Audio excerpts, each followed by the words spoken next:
mental health-related presenteeism is set to come at a far greater cost to the economy than realized. It's according to Professor Renata Schoeman of Stellenbosch University, who recently spoke during the Corporate Wellness Week. She says being physically present at work but mentally absent and unproductive is estimated to cost 4.2% of GDP.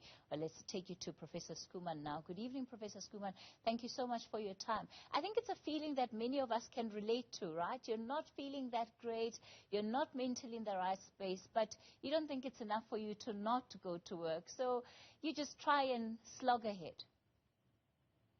Yes, absolutely. And I think we need to distinguish between being distracted by technology or worries or whatever, where presenteeism definitely refers to the mental and emotional consequences of burnout, depression, anxiety, etc. So it's a different concept, and we previously have talked about absenteeism, so people being off work, on sick leave or not arriving for work, where presenteeism means I'm there, but I'm not able to take good decisions. I'm not able to be productive, and I'm not able to actually perform according to what I'm paid for. And what does that cost organizations and our economy?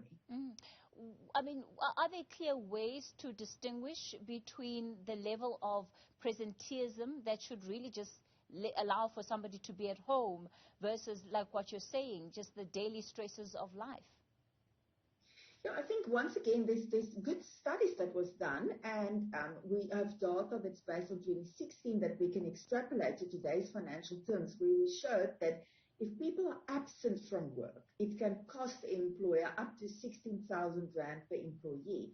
But if you're present at work, so you're being paid to do something, but you cannot work fruitfully and productively, or you can make mistakes. And some of these mistakes can be very dangerous if you work with machinery or equipment, or when you're a long-distance driver, or even if you're a knowledge worker where you can take bad decisions for your organization with financial implications.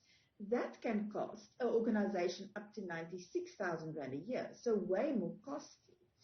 Now, how do we see this? We see this in people that can be long hours at work, but their output is not good. Or we can see people not actually being present. They log on late, or they log off early, or they don't fruitfully contribute in meetings, or they look excessively tired, for example. Now, presenteeism, you can also have presenteeism when you're working from home, because we have a lot of digital meetings or virtual meetings or remote working at this stage as in the aftermath of the pandemic still. But even if you're then online, you're not productive. So presenteeism, where previously was said at work, it can also be you at home. And the problem is then often people now are sick, but they're working from home and not taking a day's sick leave. But they should take a day's sick leave. You should be resting. You should be recuperating. And we need to change the organizational culture from this expectation that you just always need to be available, that you should always work. And yes, if you work from home, you can't infect someone, so you can still work online. But you should be recuperating. You should be getting healthy, whether it's physically or mentally, to be able to perform productively. Professor Schoeman, when we look at the economic environment we find ourselves in, lots of people, of course, especially in a job, really grateful to, one, have that job and trying their best to ensure that they don't do anything to lose out on that job. A conversation like this, quite frankly, sounds like a bit of a luxury because people won't want to do anything that could potentially jeopardize their chances of being in the work market. Yes, and we're very aware of it. And once again, if you look at the distribution, it's what we call bimodal. So the biggest problem with presenteeism is really in people that is wage earners by day or contract workers, no work, no pay, but then also at the C-suite, the executive suite, where they feel that they can't be absent because who's going to take the decisions. So yes, it sounds a little bit like a luxury, but it shouldn't be a luxury. It should be a given that we have these conversations where people and organizations review the corporate culture and we lead as role model that if I'm not doing well, I'm taking a day off. And where people re-look organizations, their sick leave policies, and even look at mental health days in addition to normal physical health days. But we need a lot of education. We need to have these conversations.